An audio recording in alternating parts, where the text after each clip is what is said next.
play round one. Come on.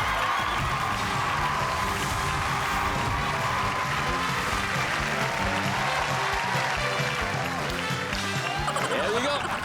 Good luck. Top 6 answers po are on the board. Ang tanong, name something na malalim. Go.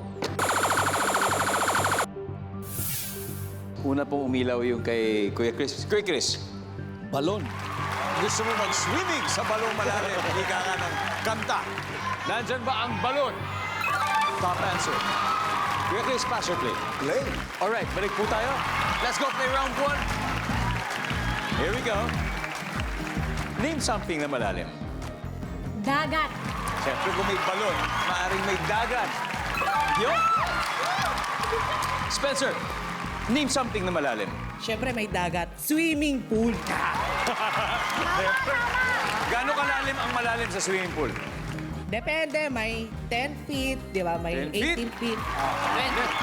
Diyan ba ang swimming pool? Meron naman. Jomar, name something na malalim. Ilog. Ilog. Meron yan. Nakalangoy ka na ba sa ilog? Oo naman, sa papangan. Talaga, ha? Andiyan ba ang ilog? Yes, sir.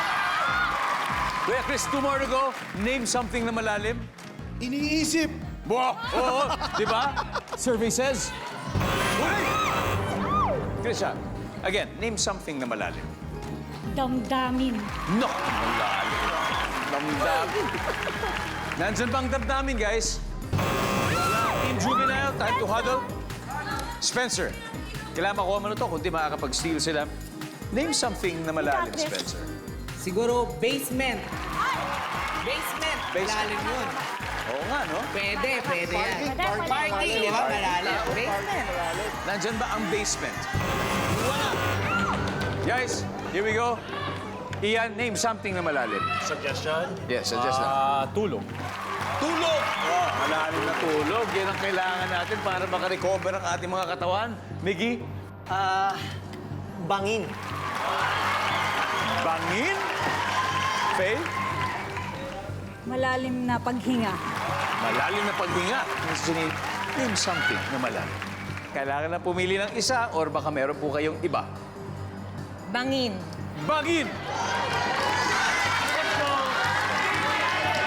Ano?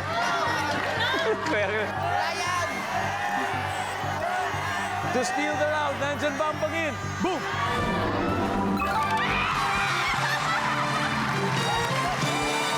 Let's see, may isa pa tayong hindi nahuhulaan. Everybody, number 4, please. Malalim na mangkok. Malalim ang mangkok. Getting all your Kapuso shows has never been this affordable. Subscribe to the GMA Pinoy Pack on YouTube TV for only $14.99 a month. Watch GMA Pinoy TV, GMA Live TV, and GMA News TV anytime, anywhere.